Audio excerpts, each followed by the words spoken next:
Hi and welcome back to Picket Fans YouTube channel. In today's video we're gonna play around with the new connected circle shaker creator dies, and these comes in 5 different sizes. So we have 1.5, 2, and then we have 2.5, and then we have 3, and the last one I'm gonna share with you is the 3.5. So this is the largest one that will fill up an entire front of a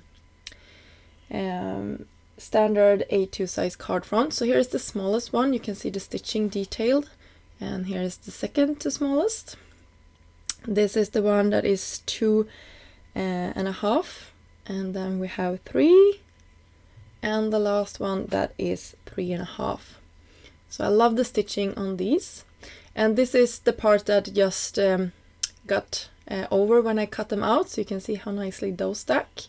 And here's the inside part of the connected circle. So here is that one, I mean. So this is the leftover for that one. So you can see it's slightly larger than the circle itself, and that is so you can make a shaker on the back. Here I just cut it out of some foam, and you can see how nicely that would be for a shaker card. I will create one of those for today's video. So for this card I did this technique. So here we have, by the way, this is a really beautiful like wooden textured die. I will have all of the products listed down below for you if you're interested in checking them out. So for this one I took the 2.5, that's the middle one, and I put some acetate towards the back of my panel here. And then I will cut the circle out, and I will actually also save the other parts. So you can see for my shaker here, I saved the outside part as well. So you can see it cut, but I adhere it all together. So this one, the shaker mix, is called Chicks in the Grass.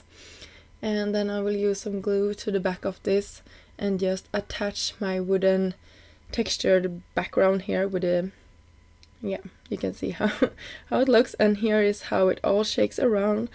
I think it's perfect and so easy to create a shaker with these new dies. So for the focal point here I used the Peter, Bunny and Friends stamp set, and I stamped it out with Picket Fence ink, and then I colored it in with my Copic markers. And I also decorated this little guy with a couple of more birds later on, and the sentiment will read, "A little birdie says hi." So cute. And by the way, the Copic coloring here went really fast. You can always slow down if you think I'm going too fast, but I didn't want this video to be focusing on the coloring process. I rather wanted you to focus on the new dice. So here you can see how everything looks when it's all cut out, and I also put an extra bow on him because I just love that bow set, and that is called a bow for any reason.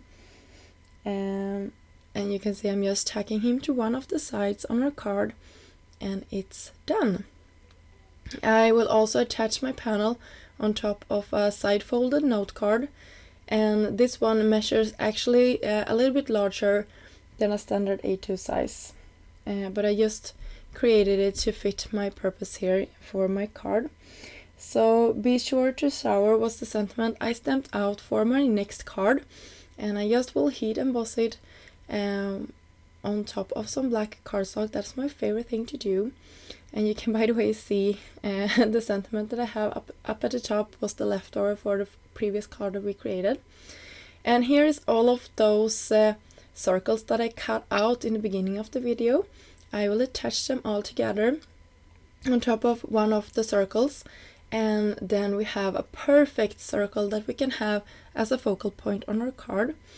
So I also took some more dimension, and I will adhere it down on top of a standard A2 size card.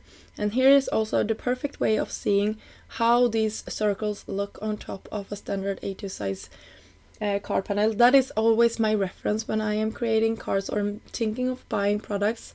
How will they look on top of a standard A2 size card front?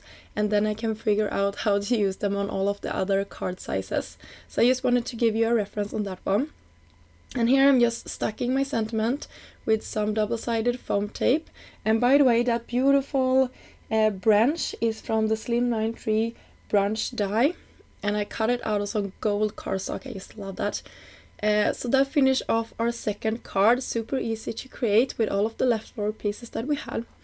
So for our third and final card, I used all of the circles that was left from me showing you how these look. And I just scored them. You can use whatever scoreboard you have. I just picked something that I had in my stash. And you can see I'm adhering it towards one of the sides. And I will have like 3-folded card here. You could probably measure this a little bit better, but I had all of my panels in the same size. That means that I will cut off and that they will stack and be a little bit smaller towards the end of this. I hope this makes sense. If you see it up top, you see that they are a little bit smaller on the back, but it's totally fine.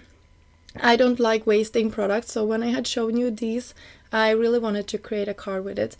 But if you're gonna do this, maybe you can take them and be a little bit larger than a standard A2 size card front, and then they probably will all end up being the same size. I hope that makes sense. And by the way, I cut out some of the other bows in that a bow for any reason and stacked them on the top of my card there. I also used the 5x7 double stitch layering rectangles set for the hello for the front. I just love that. You can see it here on screen. It's one of my most used dies. And to decorate the last panel in this like card, I used the animal crackers You Deserve to Be Spoiled, and I just colored it in off screen. And now I will heat emboss the sentiment for our last panel here, and I will emboss that in gold. Just making sure that I'm prepping my surface, and then I can ink my stamp up with some Versa Clear, I believe it is, and then heat set it off camera. So here is our fun card that folds out. So you can experiment with all of these and get some fun looks. So that was the last card, but I also wanted to share a bonus technique here, and this didn't end up on a card project, but you can see I took one of the stacked circles there, I believe that was the 2.5 connected circle, and I put some acetate on both of these, so I have two the same way together, and then I also cut one last out of some white fun foam, and then I took some embellishment from the latest release. And if I didn't mention it previously, all of the products that I used in this video will be linked down below. So here is once more a closer look at our 3 projects that we created with the circles for today's video.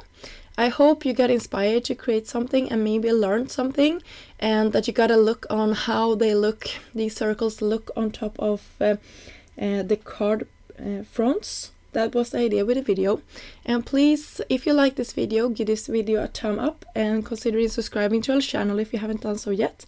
And leave me a comment down below if there is something you are wondering about. Until next time, have a great day. Bye!